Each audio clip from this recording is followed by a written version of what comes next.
Esto casi no se sabe, pero la educación pública, gratuita y obligatoria fue inventada en algún momento de la historia. Antes no existía. La educación en la antigüedad distaba mucho de lo que hoy entendemos por educación. En Atenas clásica, por ejemplo, no había escuelas. Las primeras academias de Platón eran espacios de reflexión, conversación y experimentación libre.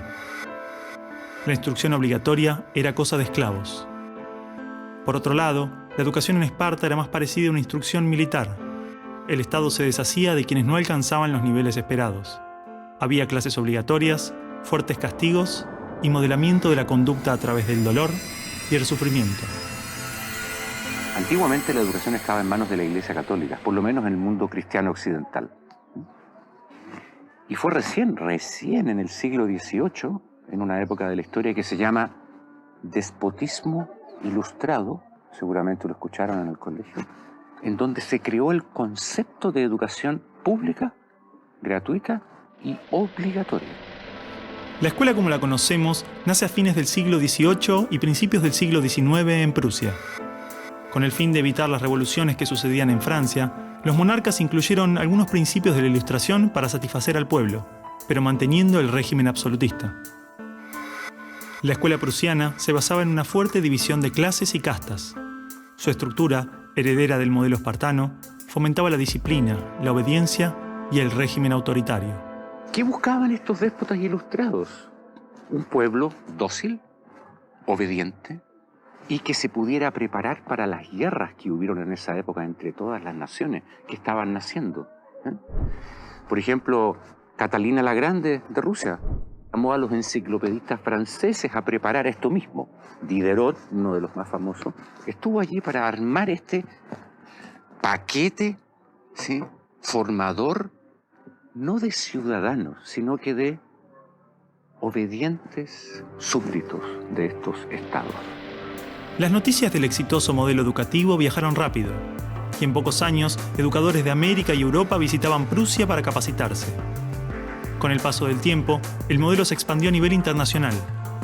Muchos países importaron la escuela moderna con el discurso del acceso a la educación para todos, elevando la bandera de la igualdad, cuando justamente la esencia misma del sistema provenía del despotismo, buscando perpetuar los modelos elitistas y la división de clases. Ese es el origen de la educación pública. Fíjense ustedes que Napoleón, un poco posterior, y enemigo jurado de todos estos déspotas, hizo lo mismo.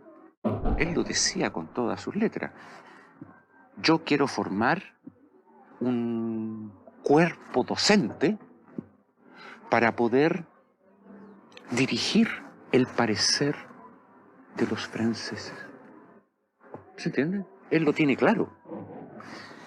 Y eso opera, se sepa o no se sepa, hasta el día de hoy. La escuela nace en un mundo positivista regido por una economía industrial. Por lo tanto, busca obtener los mayores resultados observables con el menor esfuerzo e inversión posible, aplicando fórmulas científicas y leyes generales. La escuela era la respuesta ideal a la necesidad de trabajadores, y los mismos empresarios industriales del siglo XIX fueron quienes financiaron la escolarización obligatoria a través de sus fundaciones. ¿Dónde coloco los hijos de estas personas para que puedan trabajar? ¿Cómo educamos en que aprendan a leer? ¿Cómo creamos obreros inteligentes? La educación sigue siendo lo mismo, una herramienta para formar trabajadores útil al sistema y una herramienta útil para que la cultura permanezca siempre igual y siempre se repita, lo cual es conservar la estructura actual de la sociedad. La escuela se complementó con investigaciones sobre el control de la conducta, propuestas de utopías sociales y hasta teorías de superioridad racial. No es de extrañar que los primeros estados con el sistema prusiano o similar fueran con el paso de las generaciones focos de xenofobia y nacionalismo extremo. El modelo de producción industrial en cadena de montaje era perfecto para la escuela. La educación de un niño era comparable a la manufactura de un producto. Por lo tanto, requería una serie de pasos determinados en un orden específico. separando a los niños por generaciones en grados escolares.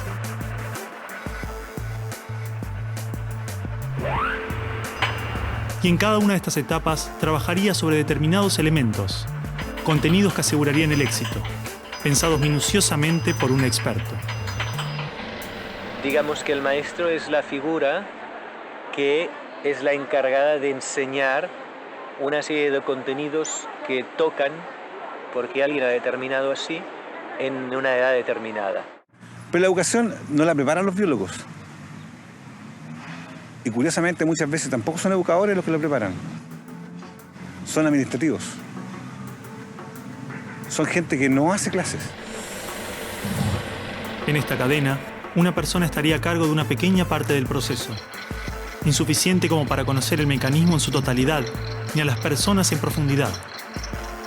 Un docente por año, por materia, cada 30 o 40 alumnos, llegando al punto de que el proceso termine siendo meramente mecánico. La educación, como la estamos viendo hoy, es administrativa. Hay alumnos que llegan, profesores que hacen clase, alumnos que se van, profesores que se van y al día siguiente se repite el ciclo. Un profesor estatal es un funcionario en que la autoridad le dice: usted tiene que enseñar esto y de esta forma. Porque hay que repetírselo a demasiados niños con un profesor de demasiadas horas de clase y con pocas horas de atención de alumnos en forma privada. Entonces va a dirigir siempre a un grupo colectivo. Porque evidentemente si tengo 30 niños, no puedo pretender que todos los 30 niños quieran hacer lo mismo al mismo tiempo. Este sistema de cadena de montaje, que nace con el taylorismo, fue aplicado tanto en la industria, la escuela y el ejército de diferentes países y culturas de Occidente. Hasta hace pocas décadas la escuela tenía estas cosas de cuartel y de asilo. Incluso el recreo termina con un timbre anónimo, no humano, que indica a los niños que deben adiestrarse poco a poco para pararse en una determinada baldosa detrás de determinada cabeza para formar una fila, generalmente de menor a mayor. Durante los últimos siglos, hemos construido nuestras escuelas a imagen y semejanza de las prisiones y las fábricas, priorizando el cumplimiento de las reglas, el control social. La escuela se pensó como una fábrica de ciudadanos obedientes, consumistas y eficaces, donde poco a poco las personas se convierten en números, calificaciones y estadísticas. Las exigencias y presiones del sistema terminan deshumanizándonos a todos, porque van más allá de los maestros, directivos o inspectores escolares. Están considerados grupos homogéneos, con contenidos homogéneos que tienen que obtener resultados parejos. Que todos tenemos que saber lo mismo. A pesar de que los adultos no sabemos todo lo mismo, a pesar de que no nos dedicamos todo a lo mismo, en las escuelas todos tienen que querer hacer lo mismo y hacerlo igualmente bien. Entonces la escuela tiene poca capacidad de responder a las necesidades individuales, porque la escuela instruye.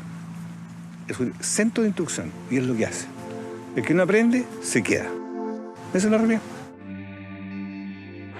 Esto de alguna manera ya implica que el sistema educativo es un sistema de exclusión social. Selecciona el tipo de personas que estarán llegando a la universidad para llegar a formar parte de una serie de élite que domina pues, las empresas que dominan los sistemas de producción, económico, de comunicación, etc. Y otro tipo de personas para las cuales la escuela no es suficientemente adecuada, que están destinadas a otro tipo de trabajo más precario porque no dispondrán de los títulos para hacer esto. El sistema y los estados no les preocupa eso. No, honestamente, no les preocupa el ser humano como persona, como individuo. Y en esos términos, toda educación que busque otra cosa tiene que ser prohibida. La realidad es que la esencia de la escuela prusiana está inmersa en la estructura misma de nuestra escuela. Los test estandarizados, la división de edades, las clases obligatorias, las currículas desvinculadas de la realidad, el sistema de calificaciones, las presiones sobre los maestros y niños, el sistema de premios y castigos, los horarios estrictos, el encierro y la separación de la comunidad, la estructura verticalista. Todo esto sigue siendo parte de las escuelas del siglo XXI. La escuela está cerrada al mundo exterior.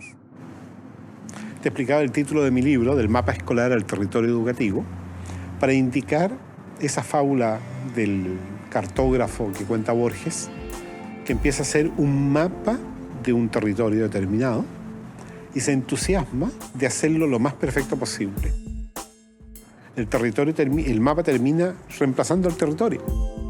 Entonces hoy día la escuela se enclaustró, se metió dentro del mapa. ¿Qué es lo que enseña? Verdades que están en el mapa, no en el territorio. Escuela no es sinónimo de educación.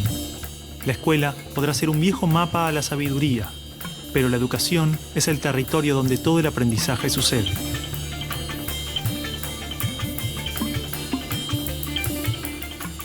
¿Qué es una buena educación? ¿Lograr que la mayor cantidad de niños atraviesen los estándares de calidad? ¿Que obtengan herramientas y conocimientos que no les interesan para superar barreras que otros les imponen? ¿No era el objetivo de la educación lograr una buena calidad de vida? Olvidemos por un momento todo lo que sabemos sobre educación, toda nuestra forma de entender la escuela, todo lo que nos han dicho que debemos aprender en la vida y lo que debemos enseñarle a nuestros hijos. Empezar a ver cada cosa, a revisarla como si nunca la hubiéramos visto. O sea, cada acción, cada actitud, cada costumbre. Si no estuviéramos haciendo las cosas como las estamos haciendo porque siempre las hicimos así, ¿cómo las haríamos hoy? ¿No? Es como sacudirse la cabeza y decir, bueno, empezamos de nuevo.